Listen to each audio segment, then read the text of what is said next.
Hello everyone, and welcome back to my channel. Welcome back if you're a returning subscriber. Thank you so much for being here again, and welcome if you're checking out this channel for the first time. We discuss everything watercolor on here. Today we're going to paint something loose, something floral, and this is it. I hope you can see it. Anyway, it's all about painting loose florals. I've been practicing quite a little bit, and these have been like really quick, fun paintings. So yeah, now I want to actually test this within my watercolor portraits. If you would like to get my full narrated tutorials, you can access them at my Patreon in the link down below, and it's all $5 a month, and you can get access to all my past tutorials, all my present ones, and all the ones I will be producing in the future just for $5 or €5 a month. This is the painting. So yeah, I hope we can have some fun together. Let's dive into it. Sorry about my intro. I still have a lot of learning to do when it comes to editing, but it is what it is. So let's talk about these loose florals. It was so much fun creating these, and it was a very impulsive exercise. I noticed that, of course, according to what kind of paper I use, in this case you're looking at a notebook by Moleskine, and it wasn't watercolor paper. The paint acted very differently on there as opposed to what it acted like on professional watercolor paper, like the one you saw in the sketchbook, which was a sketchbook by Etcher Lab, and the paper you see right now, which is Winsor & Newton hot pressed 100% cotton. So you have to factor that in. How is the paint going to behave on the different kinds of paper you are going to use?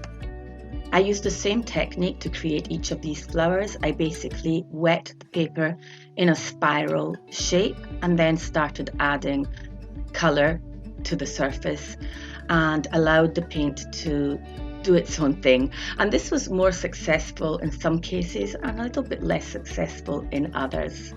But nonetheless, it was refreshing to be able to be so impulsive once again when painting.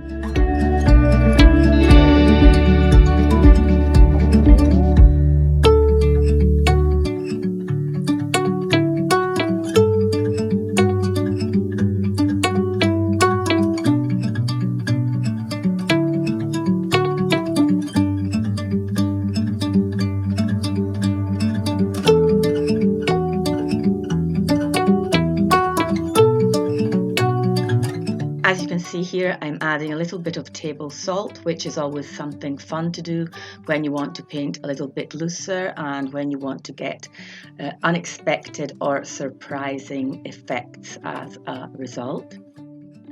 I started off very hopeful, being extremely loose and expressive, and then as I went on painting, gradually I felt the old urge to gain back some level of control.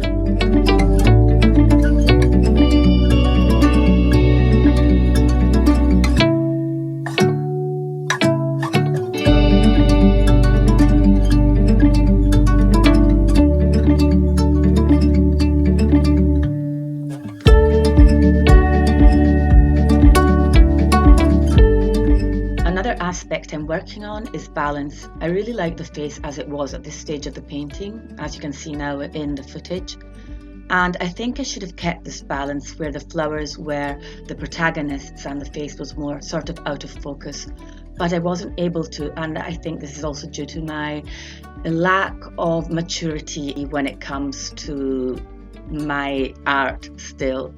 Also, I was tempted to have the really harsh pink cheeks, and I wanted to give them a kind of geometric shape, but I ended up shying away from that as well.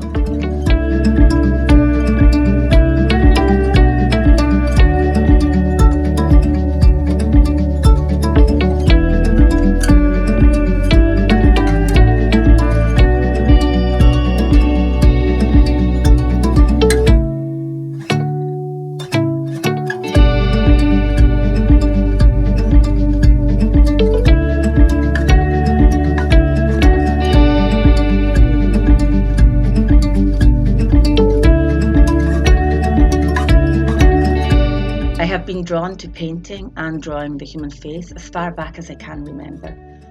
But especially recently, it's becoming harder to get inspired.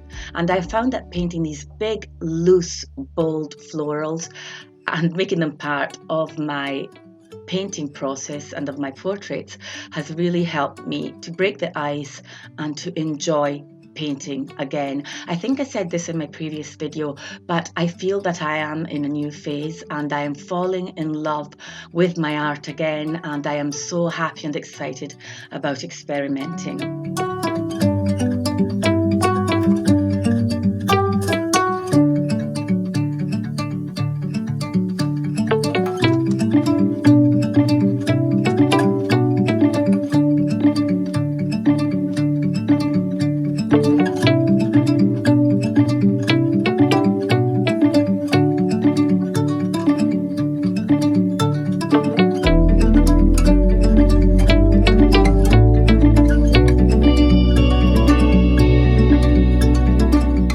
This is a short video this week. I really wanted to keep my promise and upload on a Sunday, and I managed to do that, and I will be back next Sunday. And if you have been listening and watching this video up till now, thank you so much. You are an absolute rock star, and let me know in the comments, and just let me know anything you'd like to know or anything you'd like to say in the comments, and I will get back to you. Thank you so much. See you next week.